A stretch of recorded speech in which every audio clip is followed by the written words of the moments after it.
Hello everyone, मैं Amit Gautam, Resonance PCCP Hindi and Sanskrit coordinator. और आज हम बात करेंगे one shot revision class 9th course B के वैज्ञानिक चेतना के वाहक चंद्रशेखर वेंकट रमन, जो कि हमारी क्लास 9th कोर्स बी का स्पर्श भाग 1 गद्य भाग का एक बहुत ही महत्वपूर्ण चैप्टर है, जो कि हमारी स्क्रीन पर आप देख पा रहे हो, जिनके लेखक हैं मिस्टर धीरंजन मालवीय। और धीरंजन मालवीय की ये बहुत बड़ी विशेषता रही कि जितने भी किरदार जिन्होंने वैज्ञानिक तरक्की, वैज्ञानिक उन्नति और राष्ट्रीय चेतना के उद्भव में अपना योगदान दिया, उनके जीवन परिचय के बारे में उन्होंने बहुत ही अच्छी तरह से अपनी रचनाओं के माध्यम से इन जीवन चरित्रों को अपनी रचनाओं का माध्यम बनाया।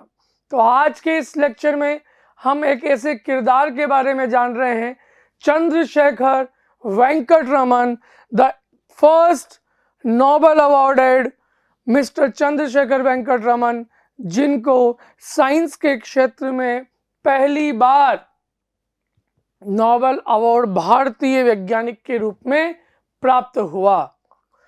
चलते हैं इनके पार्ट सारांश के अंदर कि क्या क्या इंपॉर्टेंट बातें इनके पार्ट में रही, क्योंकि वन शॉट रिवीजन में हम उन्हीं बातों को ऊपर फोकस करेंगे जो आपके परीक्षा में आने लायक प्रश्न होंगे, जो आपके परीक्षा में आने लायक चीजें उसमें होंगी। प्रस्तुत पाठ वैज्ञानिक चेतना के वाहक चंद्रशेखर वेंकट रमन में नोबेल पुरस्कार विजेता प्रथम भारतीय वैज्ञानिक के संघर्षमय जीवन का चित्रण किया गया है। यहाँ पर दो प्रकार के शब्द आए, भारतीय और वैज्ञानिक। यहाँ पर पहला जो शब्द है भारतीय शब्द, इस शब्द के अंदर भारत जो है वो मूल शब्द है और इसमें एक प्रत्यय लगा हुआ है, उस प्रत्यय का नाम है ईय प्रत्यय। इसी प्रकार से एक शब्द और यहाँ पर है वैज्ञानिक, और वैज्ञानिक के अंदर मूल शब्द हमारा होगा विज्ञान और प्रत्यय इसमें है इक प्रत्यय। तो इस तरह से हमारे लिटरेचर वाले पोर्शन में ही बहुत सारे व्याकरण की ऐसी चीजें आ जाती है जिसका हमें पूरी तरह से ध्यान रखने की आवश्यकता है, उनमें से प्रश्न पूछे जा सकते हैं। तो इनके संघर्ष में जीवन के बारे में लेखक धीरंजन मालवीय ने बताया, और वह कहते हैं कि 1921 सबसे पहले सन 1921 के अंदर जब रामन पहली बार समुद्री यात्रा कर रहे थे, तो उस यात्रा के दौरान रामन ने जहाज के बिल्कुल अंतिम सिरे पर खड़े होकर, डेक कहा जाता है जहाज का अंतिम पॉइंट, उस पॉइंट पर खड़े होकर नीले रंग के समुद्र को देखा और देखने के साथ साथ प्रकृति को प्यार करना उनको बहुत अच्छा लगता था। उनके अंदर एक वैज्ञानिक इच्छा, जानने की इच्छा भी उतनी ही ज्यादा मजबूत थी। लेखक कहता है कि यही जानने की इच्छा के कारण उनके मन में इस प्रकार के कई सवाल मन में आने लगे कि आखिर समुद्र का रंग नीला ही क्यों होता है और कोई कलर इस समुद्र का क्यों नहीं होता।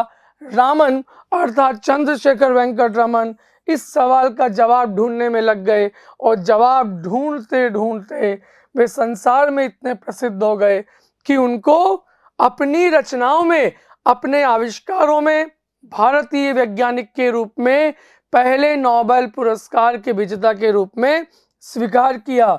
इसके बाद उन्होंने रामन के जन्म के बारे में कुछ बातें बताई।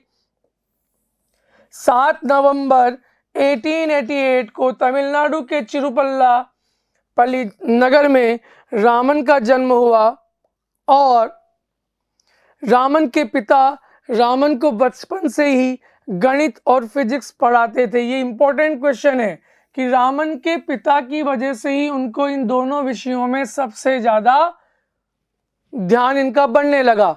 लेखक कहता है कि रामन मस्तिष्क विज्ञान के रहस्यों को सुलझाने के लिए अपनी बचपन की अवस्था से ही बहुत ज्यादा जागृत थे। वो चाहते थे कि किसी भी प्रकार से मैं इसे आविष्कार करूं जिनसे दुनिया को नाज हो। अपने कॉलेज के समय से ही उन्होंने अनुसंधान के कार्यों में, अनुसंधान अर्थात खोज के कार्यों में दिलचस्पी लेना, अपनी इच्छा जागृत करना शुरू कर दिया था।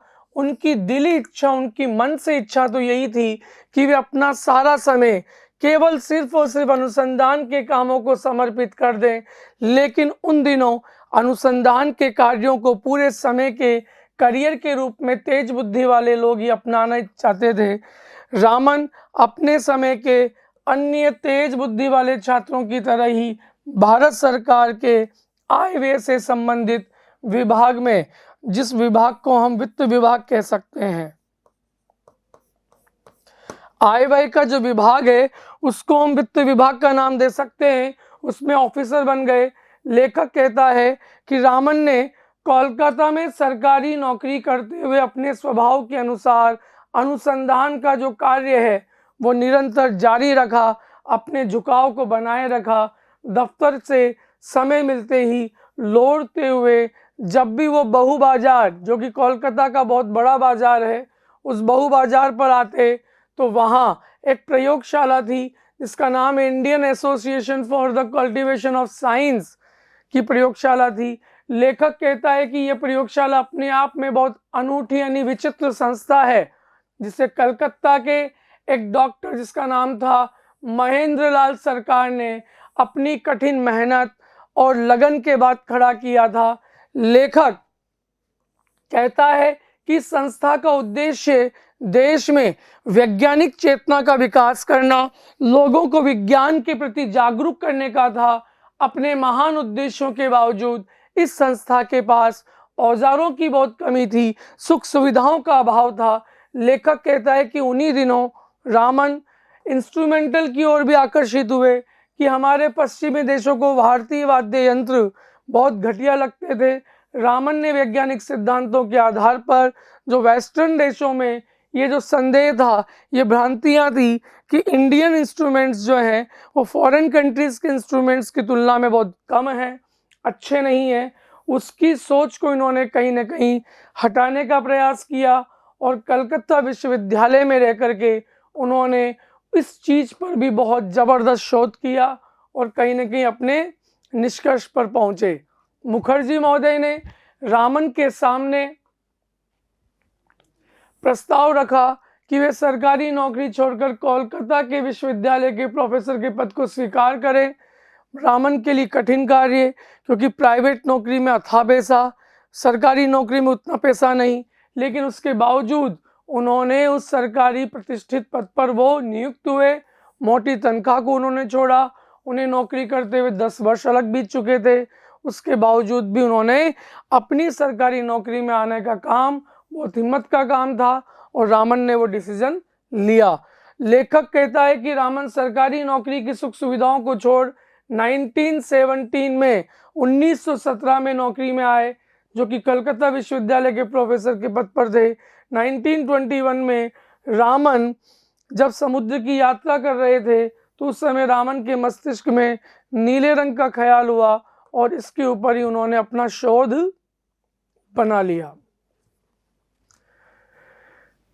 उन्होंने इस दिशा में कई प्रयोग किए जिसका परिणाम रामन प्रभाव की खोज में सभी के सामने आया। लेखक कहता है कि रामन ने अनेक ठोस रव अणुपरमाणुओं को जोड़ करके अवतल लेंस, उत्तल लेंस क्यों होते हैं, इन तमाम चीज़ों के ऊपर भी कहीं ना कहीं एक वर्णीय प्रकाश की किरण जब किसी ठोस या तरल पदार्थ से गुजरती है तो निश्चित तौर पर उसके प्रकाश में परिवर्तन आता है, उसके कलर में परिवर्तन आता है। तो उस लाल रंग के प्रकाश की ऊर्जा सबसे कम होती है, इसीलिए प्रकाश का कलर हमें लाल और अलग अलग कलर का दिखाई देता है। तो प्रकाश के परावर्तन और अपवर्तन पर भी चंद्रशेखर वेंकट रमन ने पूरा प्रयोग किया और कहीं ना कहीं बहुत सारे रूप में वो सफल भी हुए। और अंत में आइंस्टाइन ने जो प्रयोग किए थे, आइंस्टाइन की धारणा का उन्होंने प्रत्यक्ष प्रमाण भी दिया कि निश्चित तौर पर आइंस्टाइन जो चाहते थे वो अवधारणा एक वर्णीय प्रकाश वाली यहाँ पर चंद्रशेखर वेंकट रमन के व्यवहार करती है। लेखक कहता है कि रामन की खोज की वजह से पदार्थों के अणुओं और परमाणुओं की आंतरिक संरचना का अध्ययन बहुत आसान सा हो गया।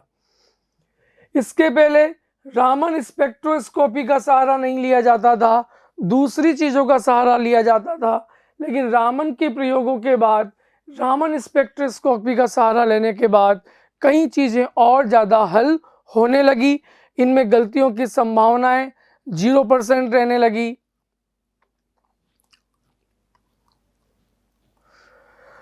ये तकनीक एक वर्णीय प्रकाश के वर्ण में परिवर्तन के आधार पर पदार्थों के अणुओं और परमाणुओं की संरचना में ठीक ठीक जानकारी देती थी। रामन के जीवन में अब यहाँ पर पुरस्कार और सम्मानों की बात की जाए तो सन 1954 में रामन को देश का सबसे बड़ा सम्मान भारत रत्न से उनको सुशोभित किया गया। नोबेल पुरस्कार पाने वाले पहले भारतीय वैज्ञानिक, भारतीय संस्कृति को वहाँ जाकर भी जिंदा रखा, गहरा लगाव रहा, अपने भारतीय पहचान को हमेशा से अखंडित बनाए रखने का काम भी रामन ने हमेशा के लिए किया है। उन्होंने अपने भारतीय पहचान को नष्ट नहीं होने दिया। लेखक कहता है कि रामन विज्ञान के प्रचार प्रसार के लिए करंट साइंस नामक एक पत्रिका भी संपादन करते थे। रामन प्रभाव केवल प्रकाश की किरणों तक ही नहीं सिमटा, उन्होंने अपने व्यक्तित्व के प्रकाश की किरणों से संपूर्ण देश को आलोकित किया, प्रकाशित किया और प्रभावित किया। उनकी मृत्यु 21 नवंबर 1970 के दिन 82 वर्ष की आयु में हुई। लेखक कहता है कि रामन वैज्ञानिक चेतना की साक्षात प्रतिमूर्ति थे। उन्होंने हमेशा ही यह संदेश दिया कि हम अपने आसपास घट रही विभिन्न प्राकृतिक घटनाओं की छानबीन एक वैज्ञानिक दृष्टि से करें। तभी तो उन्होंने संगीत के सुरताल, प्रकाश की किरणों की चमक के अंदर से वैज्ञानिक सिद्धांत खोज निकाले। हमारे आसपास ऐसी न जाने कितनी चीज़ें बिखरी पड़ी है जो अपने एक पात्र की तलाश में निश्चित तौर पर हमारा इंतजार कर रही है। आगे कुछ प्रश्न इसमें दिए हुए हैं कि रामन सरकार के किस विभाग में नौकरी करते थे। तो यहाँ पर जैसा कि इसमें आया था, सरकार के वित्त विभाग आय व्यय का जो लेखा जोखा रखता है, इस विभाग के अंदर वो नौकरी करते थे। इसी प्रकार से दूसरा प्रश्न, डॉक्टर महेंद्र लाल सरकार किस प्रयोगशाला के संस्थापक थे। तो इसमें क Indian association for the cultivation of science, ये इस प्रश्न का उत्तर होगा। रामन का पहला शोध पत्र फिलोसॉफिकल मैगजीन में प्रकाशित हुआ। रामन के पिता किस विषय के शिक्षक थे। गणित और भौतिकी का ऑप्शन इसमें सही होगा, क्योंकि इन दोनों ही विषयों की वजह से रामन का मन भौतिकी और गणित में लगने लगा। इसके बाद कुछ सब्जेक्टिव क्वेश्चन है। रामन भावुक प्रकृति प्रेमी के अलावा क्या थे। एक निश्चित तौर पर जिज्ञासु वैज्ञानिक थे। उनकी वही जिज्ञासा शायद उनको इस प्रकार के आविष्कारों की तरफ खोज कर ले गई। रामन के मन में कौन कौन सी जिज्ञासाएं उठी। समुद्र को देख करके रामन के मन में दो जिज्ञासाएं उठी कि समुद्र का रंग नीला क्यों होता है और क्या कारण है।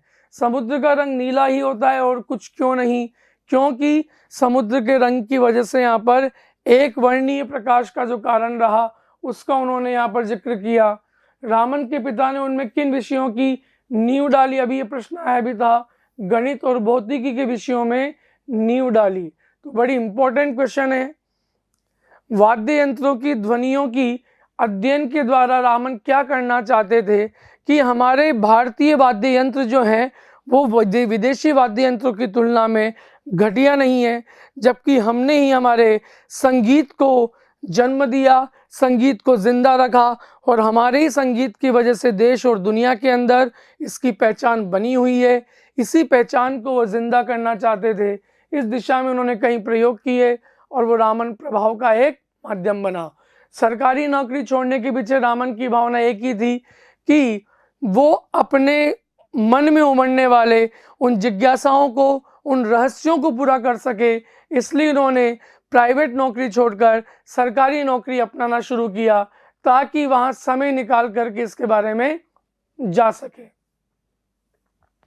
रामन के लिए नौकरी संबंधी कौन सा निर्णय कठिन था कि इतने बड़े पद पर इतनी मोटी तनख्वाह, सारी सुख सुविधाएं वो छोड़ करके छोटे वेतन की नौकरी स्वीकार करना, ये उनके लिए सबसे कठिन निर्णय था जो कि वो कर पाए। और सबसे इम्पोर्टेंट क्वेश्चन कि चंद्रशेखर वेंकट रमन को कौन कौन से पुरस्कारों से सम्मानित किया।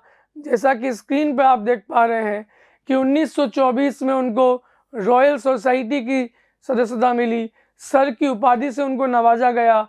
1930 में नोबेल पुरस्कार, रोम का मैथ्यू पदक, रॉयल सोसाइटी का ह्यूज पदक, फिलाडेल्फिया इंस्टीट्यूट का फ्रैंकलिन पदक, रूस का लेनिन पुरस्कार और सबसे इम्पोर्टेंट भारत सरकार के द्वारा भारत रत्न के सम्मान से उनको नवाजा गया। इस प्रकार से रामन का जीवन पूरी तरह से विज्ञान को समर्पित रहा, ऐसा धीरंजन मालवीय ने इस पार्ट के अंदर बताया है। और निश्चित तौर पर आपको ये वन शॉट रिवीजन बहुत पसंद आया होगा। हमने बहुत क्विक रिवीजन के अंदर इतने अच्छे से इन प्रश्नों के बारे में जाना और रामन की मूलभूत चीज़ें जो कि परीक्षा में आने लायक है, परीक्षा में उपयोगी है, उनके बारे में जाना। सभी को आगामी परीक्षाओं के लिए ऑल द बेस्ट, अग्रिम शुभकामनाएं।